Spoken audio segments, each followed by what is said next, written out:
svima, dobrodošli u Kartački trikove. Danas ću vam pokažem jedan trik sa kartama, to je matematički trik, znači sad ćemo malo da izmiješam, znači nije bitno. Mislim, hajde da počnemo. Znači, možete promiješati koliko god hoćete puta, znači nije bitno. I sada, naprimjer treba, pošto ne gledalac, ja ću reći jedan broj od 10 do 25, ali da bude neparan broj.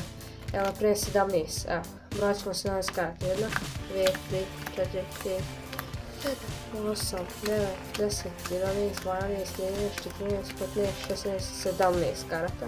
Dobro, uzet ću ove karte, skupiti ih malo i promiješati sa ovom gomilom ovdje.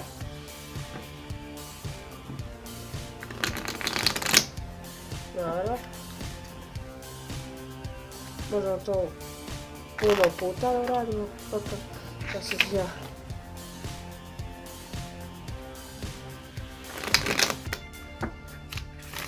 Dobro, i sada ću ja nešto uraditi ispod stola, znači, ali stvarno ne gledam karte, da.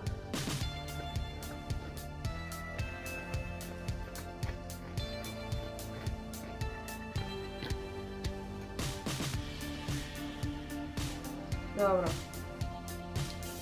sada će, znači, ovdje koliko karata bude okrenuto na lice gore, bit će i ovdje. Evo, hajde, 1, 2, 3, 5, 6, 7, 8, 9, 10, 11, 12, 13, 14, 15 karata. Da vidimo ovdje. Jedna karta, 2, 3, 4, 5, 6, 7, 8, 9, 10, 11, 12, 13, 14, 15, 16. Mislim da nije baš. Izgleda da nije baš. Kao što vidite da nema.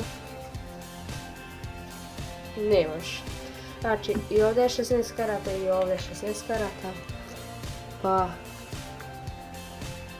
jeste vidjeli, to vam se zove matematički trik. Postanite genije. U sljedećem videu ću da vam ga objasnim, sada ne mogu, pošto nemam baš mnogo i memorije. Pa, vidimo se mi u sljedećem klipu. Pozdrav!